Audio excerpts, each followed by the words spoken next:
Friends, ಎಲ್ಲರೂ ಹೇಗಿದ್ದೀರಾ? Welcome back to Suji Vishnu logs. ಇದು ಸಂಡೇ ಲಾಗ್ ಆಗಿರುತ್ತೆ. ಸಂಡೇ ಎಗ್ ದಮ್ ಬಿರಿಯಾನಿ ಮಾಡೋಣ ಅಂತ ರೆಡಿ ಮಾಡ್ಕೊತಾ ಇದ್ದೀನಿ. ಬನ್ನಿ ಈ ವಿಡಿಯೋದಲ್ಲಿ ನೋಡೋಣ. ಫಸ್ಟು ನಾನು 2 ಟೊಮಾಟೋನ ಕಟ್ ಮಾಡಿ ಸಣ್ಣದಾಗಿ ರುಬ್ಬಿ ಎತ್ತಿಟ್ಕೊತಾ ಇದ್ದೀನಿ. ಮತ್ತು ಅದೇ ಜಾರ್ಗೆ 1 ಹಿಡಿಯಷ್ಟು ಪುದೀನ, ಅರ್ಧ ಹಿಡಿಯಷ್ಟು ಕೊತ್ತಂಬರಿ, 1 ಈರುಳ್ಳಿ, 1 ಗಡ್ಡೆ ಬೆಳ್ಳುಳ್ಳಿ, ಅರ್ಧ ಇಂಚು ಶುಂಠಿ, 1 ಸ್ಪೂನ್ ಜೀರಿಗೆ, 1 ಸ್ಪೂನ್ ಪೆಪ್ಪರು, ಆಮೇಲೆ ಚಕ್ಕೆ, ಲವಂಗ, ಸ್ವಲ್ಪ ಏಲಕ್ಕಿ, 2 ಹಸಿಮೆಣ್ಸಿನ್ಕಾಯಿ ಹಾಕಿ ನುಣ್ಣಗೆ ರುಬ್ಬಿ ಎತ್ತಿಟ್ಕೊತಾ ಇದ್ದೀನಿ. ಇವಾಗ ನಾನು 1 kg ಅಕ್ಕಿ ತೊಗೊಂಡಿದ್ದೀನಿ. ಅದನ್ನು ಚೆನ್ನಾಗಿ ತೊಳ್ಕೊಂಡು ಒಂದು ಹಾಫ್ ಆನ್ ಅವರ್ ನೆನೆಸಿಟ್ಕೊತಾ ಇದ್ದೀನಿ. ಎಗ್ನ ಆಲ್ರೆಡಿ ಬಾಯ್ಲ್ ಮಾಡಿ ಇಟ್ಕೊಂಡಿರೋ ಎಗ್ನ ಈ ಥರ ಕಟ್ ಮಾಡಿ ಇಟ್ಕೊಬೇಕು. ಇವಾಗ ಬಾಣಲಿಗೆ 2 ಟೇಬಲ್ ಸ್ಪೂನ್ ಎಣ್ಣೆ ಹಾಕಿ ಬಾಯ್ಲ್ ಮಾಡಿರೋ ಎಗ್ನ ಹಾಕಿ ಸ್ವಲ್ಪ ಖಾರದ ಪುಡಿ, ಅರಿಶಿನ ಪುಡಿ, ಉಪ್ಪು ಹಾಕಿ ಫ್ರೈ ಮಾಡಿ ಎತ್ತಿಟ್ಕೊಬೇಕು. ಒಂದು ನಿಮಿಷ ಫ್ರೈ ಮಾಡಿಕೊಂಡ್ರೆ ಸಾಕು. ಇವಾಗ ಅದೇ ಬಾಣಲಿಗೆ ಇನ್ನೂ 1-2 ಟೇಬಲ್ ಸ್ಪೂನ್ ಎಣ್ಣೆ ಹಾಕಿ ಈರುಳ್ಳಿ, ಒಂದು 4-5 ಈರುಳ್ಳಿನ ಸ್ಲೈಸಾಗಿ ಕಟ್ ಮಾಡಿ ಹಾಕ್ಕೊಂಡು 1-2 ಹಸಿಮೆಣ್ಸಿನ್ಕಾಯಿನೂ ಸೇರಿಸ್ಕೊಂಡು ಫ್ರೈ ಮಾಡ್ಕೊಬೇಕು. ಇವಾಗ ಪಲಾವ್ ಎಲೆ, ಚಕ್ಕೆ, ಲವಂಗ, ಮರಾಠಿ ಮೊಗ್ಗು, ಹೂವು, ಸೋಂಪು, ಜೀರಿಗೆ, ಏಲಕ್ಕಿ ಇದೆಲ್ಲ ಹಾಕಿ ಫ್ರೈ ಮಾಡ್ಕೊಬೇಕು. ಈರುಳ್ಳಿ ಸ್ವಲ್ಪ ಬ್ರೌನ್ ಕಲರ್ ಬರೋವರೆಗೂ ಫ್ರೈ ಮಾಡ್ಕೊಬೇಕು. ಇವಾಗ ಇದಕ್ಕೆ ಶುಂಠಿ ಬೆಳ್ಳುಳ್ಳಿ ಪೇಸ್ಟು 1 ಟೇಬಲ್ ಸ್ಪೂನು, ಸ್ವಲ್ಪ ಉಪ್ಪು ಹಾಕಿ ಫ್ರೈ ಮಾಡಿಕೊಂಡ್ರೆ ಬೇಗ ಈರುಳ್ಳಿ ಫ್ರೈ ಆಗುತ್ತೆ. ರುಬ್ಬಿರೋ ಟೊಮಾಟೋನು ಇವಾಗೆ ಸೇರಿಸ್ಕೊಂಡು ಮತ್ತು ಪುದೀನ ಎಲ್ಲ ರುಬ್ಬಿರ್ತೀರಲ್ವ ಅದನ್ನು ಸೇರಿಸ್ಕೊಂಡು ಹಸಿ ವಾಸನೆ ಹೋಗೋವರೆಗೂ ಫ್ರೈ ಮಾಡ್ಕೊಬೇಕು. ಒಂದು 5 ನಿಮಿಷನಾದರೂ ಚೆನ್ನಾಗಿ ಎಣ್ಣೆ ಬಿಟ್ಕೋಬೇಕು, ಅಲ್ಲಿವರೆಗೂ ಫ್ರೈ ಮಾಡ್ಕೊಬೇಕು. ಮಸಾಲೆ ಎಲ್ಲ ಹಸಿ ವಾಸನೆ ಹೋಗಿ ಎಣ್ಣೆ ಬಿಡುತ್ತೆ, ಅಲ್ಲಿವರೆಗೂ ಫ್ರೈ ಮಾಡಿಕೊಂಡು ಇವಾಗ 1 ಟೇಬಲ್ ಸ್ಪೂನ್ ಖಾರದ ಪುಡಿ, 1 ಟೇಬಲ್ ಸ್ಪೂನ್ ಧನಿಯಾ ಪುಡಿ ಹಾಕಿ ಆಮೇಲೆ ಬಿರಿಯಾನಿ ಮಸಾಲ ಒಂದು ಅರ್ಧ ಪ್ಯಾಕೆಟ್ ಹಾಕಿದ್ದೀನಿ ನಾನು. ಬಿರಿಯಾನಿ ಮಸಾಲ ಹಾಕೋದ್ರಿಂದ ನಮಗೆ ಬಿರಿಯಾನಿ ಥರನೇ ಸಕ್ಕತ್ತಾಗಿ ಟೇಸ್ಟ್ ಇರುತ್ತೆ. ಇವಾಗ ಹಾಕಿ ಒಂದು 5 ನಿಮಿಷನಾದರೂ ಎಣ್ಣೆ ಎಲ್ಲ ಮೇಲೆ ಬಿಟ್ಕೋಬೇಕು, ಅಲ್ಲಿವರೆಗೂ ಫ್ರೈ ಮಾಡಿಕೊಂಡು ಕಲರ್ ಕೂಡ ಚೇಂಜ್ ಆಗುತ್ತೆ. ಇವಾಗ ಮೊಸರು ಸೇರಿಸ್ಕೊತಾ ಇದ್ದೀನಿ. 1 ಕಪ್ ಆಗೋಷ್ಟು ಮೊಸರನ್ನ ಸೇರಿಸ್ಕೊಂಡು ಎಗ್ನ ಫ್ರೈ ಮಾಡಿ ಇಟ್ಟಿರ್ತೀರಲ್ವ ಎಗ್ನೂ ಸೇರಿಸ್ಕೊಬೇಕು. ಇವಾಗ ಎಗ್ ಫ್ರೈ ಮಾಡಿಕೊಂಡು ಇದು ಒಂದು 5 ನಿಮಿಷ ಫ್ರೈ ಮಾಡಿಕೊಂಡ್ರೆ ಸಾಕು.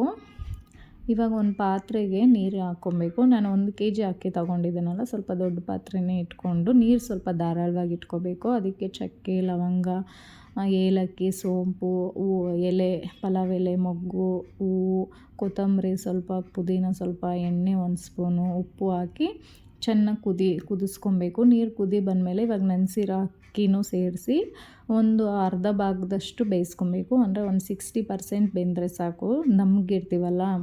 ಇವಾಗ ಬೆಂದಿರೋದನ್ನ ಈ ಮಸಾಲೆಗೆ ಸೇರಿಸ್ಕೊಬೇಕು. ಸ್ವಲ್ಪ ಪಾತ್ರೆ ದೊಡ್ಡದಾಗಿ ಇಟ್ಕೊಂಡ್ರೆ ಚೆನ್ನಾಗಿರುತ್ತೆ.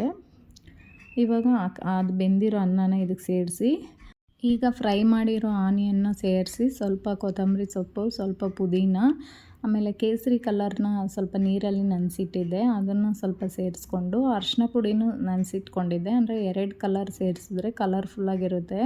ಗ್ರೀನ್ ಕಲರು, ರೆಡ್ ಕಲರು, ಸ್ವಲ್ಪ ಯೆಲ್ಲೋ ಕಲರು. ಇವಾಗ ಮೇಲೆ 2-3 ಟೇಬಲ್ ಸ್ಪೂನ್ ತುಪ್ಪ ಹಾಕಿ ಈ ಥರ ಪ್ಲೇಟ್ ಕ್ಲೋಸ್ ಮಾಡಿ ಇವಾಗ ಅನ್ನ ಬೇಯಿಸಿರ್ತೀರಲ್ವ ಆ ನೀರನ್ನ ಬಿಸಾಕಬಾರ್ದು, ಚೆಲ್ದಿರ ಅದೇ ಪಾತ್ರೆನೇ ಇಲ್ಲಿ ಇಟ್ಟರೆ ಬೇಗ ದಮ್ ಆಗುತ್ತೆ.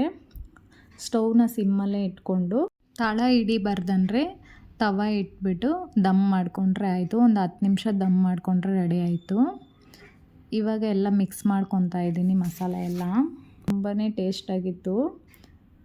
ಇವತ್ತು ನಮ್ಮ ತಂಗಿಯವರು ಮನೆಗೆ ಬರ್ತಾಯಿದ್ರು, ಅದಕ್ಕೆ ಬೆಳಗ್ಗೆನೇ ಅವರು ಚಿಕನ್ನು ನಮ್ಮ ತಂಗಿಯವ್ರ ಮನೇಲಿ ತಿಂದ್ಬಿಟ್ಟು ಬಂದೆ ಅಂತೇಳಿದ್ರು. ಅದಕ್ಕೆ ಏನು ಬೇಡ ಅಂದ್ಬಿಟ್ಟು ಸಿಂಪಲಾಗಿ ಈ ಥರ ಮಾಡ್ಕೊತಾ ಇದ್ದೀನಿ. ಮತ್ತು ಫಿಶ್ಶು ತೊಗೊಂಬಂದಿದ್ರಿ, ಸ್ಯಾಡಿನ್ ಫಿಶ್ಶು, ಅದು ಸ್ವಲ್ಪ ಫ್ರೈ ಮಾಡಿಕೊಂಡು ದಮ್ ಬಿರಿಯಾನಿ ಮಾಡ್ಕೊಂಡ್ರಿ.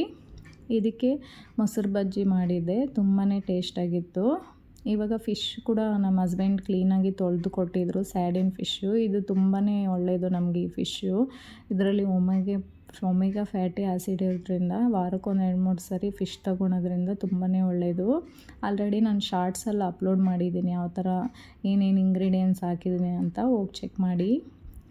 ಇವಾಗ ಫಿಶ್ನು ಫ್ರೈ ಮಾಡಿಕೊಂಡು ಫ್ರೈ ಮಾಡಿಕೊಂಡು ಎತ್ತಿಟ್ಕೊಂಡಿದ್ದೆ. ಇವಾಗ ನಮ್ಮ ತಂಗಿಯವರು ಎಲ್ಲರೂ ಬಂದಿದ್ದರು, ಒಂದು 8 ಜನಗೆ ಆಗೋಷ್ಟು ಮಾಡಿದ್ದೆ. ಎಲ್ಲರೂ ಚೆನ್ನಾಗಿತ್ತು ಅಂತ ಹೇಳ್ತಾಯಿದ್ರು ಬಿರಿಯಾನಿ. ಇವಾಗ ಎಲ್ಲರೂ ಊಟ ಮಾಡಿ ನಾನು ಊಟ ಮಾಡೋಷ್ಟರಲ್ಲಿ 2:30 ಆಗಿತ್ತು. ಎಲ್ಲರೂ ಊಟ ಮಾಡಿ ಈ ಥರ ಜೊತೇಲಿ ಊಟ ಮಾಡೋದು ಎಷ್ಟು ಚೆನ್ನಾಗಿರುತ್ತಲ್ವ. ನನಗೆ ನಮ್ಮ ತಂಗಿಯವರೆಲ್ಲ ಬಂದರೆ ಯಾವಾಗ ಟೈಮ್ ಹೋಗುತ್ತೆ ಅಂತಲೇ ಗೊತ್ತಿಲ್ಲ. ಬೇಗನೆ ಟೈಮ್ ಆಗೋಯಿತು. ಇವಾಗ ಮಧ್ಯಾಹ್ನ ಲಂಚಾಗಿ ಈ ಥರ ಮಾಡ್ಕೊಂಡಿದ್ವಿ. ಸಾಯಂಕಾಲ ಮತ್ತು ನಾನ್ ವೆಜ್ ಬೇಡ ಅಂತೇಳ್ಬಿಟ್ಟು ಕಬಾಬ್ ಮಾತ್ರ ತರಿಸಿದ್ರಿ. ಅಂಗಡಿಯಲ್ಲಿ ಕಬಾಬ್ ತರಿಸ್ಕೊಂಡು ಸಿಂಪಲ್ಲಾಗಿ ಅನ್ನ ಬೇಳೆ ಸಾಂಬಾರು ಮಾಡ್ಕೊಂಡ್ರಿ. ಇನ್ನು ಸ್ವಲ್ಪ ಹೊತ್ತು ರೆಸ್ಟ್ ಮಾಡಿಬಿಟ್ಟು ಬಿಂಗೋ ಗೇಮ್ ಬರುತ್ತಲ್ವ, ಅದು ಸ್ವಲ್ಪ ಹೊತ್ತು ನೈಟ್ ಆಡ್ಕೊಂಡಿದ್ರಿ. ಹೆಂಗೆ ಟೈಮ್ ಹೋಯ್ತು ಅಂತಲೇ ಗೊತ್ತಿಲ್ಲ. ಇನ್ನು ಈ ವಿಡಿಯೋ ಇಲ್ಲಿಗೆ ಎಂಡ್ ಮಾಡ್ತಾಯಿದ್ದೀನಿ. ಪ್ಲೀಸ್ ನನ್ನ ಚಾನಲ್ನ ಯಾರೆಲ್ಲ ಹೊಸ್ದಾಗಿ ನೋಡ್ತಾ ಇದ್ದೀರಾ ಸಬ್ಸ್ಕ್ರೈಬ್ ಮಾಡಿಕೊಂಡು ಈ ವಿಡಿಯೋ ಪೂರ್ತಿಯಾಗಿ ನೋಡಿ. ನಿಮ್ಗೇನಾದ್ರು ಇಷ್ಟ ಆದರೆ ಒಂದು ಲೈಕ್ ಮಾಡಿ. ಇಷ್ಟ ಆಗುತ್ತೆ ಅಂದ್ಕೊಂಡಿದ್ದೀನಿ. ನಿಮ್ಮ ಸಪೋರ್ಟ್ ನಮಗೆ ಬೇಕೇ ಬೇಕು. ಸಬ್ಸ್ಕ್ರೈಬ್ ಮಾಡೋದನ್ನ ಮರಿಬೇಡಿ. ಲೈಕ್ ಮಾಡಿ, ಶೇರ್ ಮಾಡಿ, ನಿಮ್ಮ ಫ್ಯಾಮಿಲಿ ಫ್ರೆಂಡ್ಸ್ಗೂ ಶೇರ್ ಮಾಡಿ. Thank you for watching.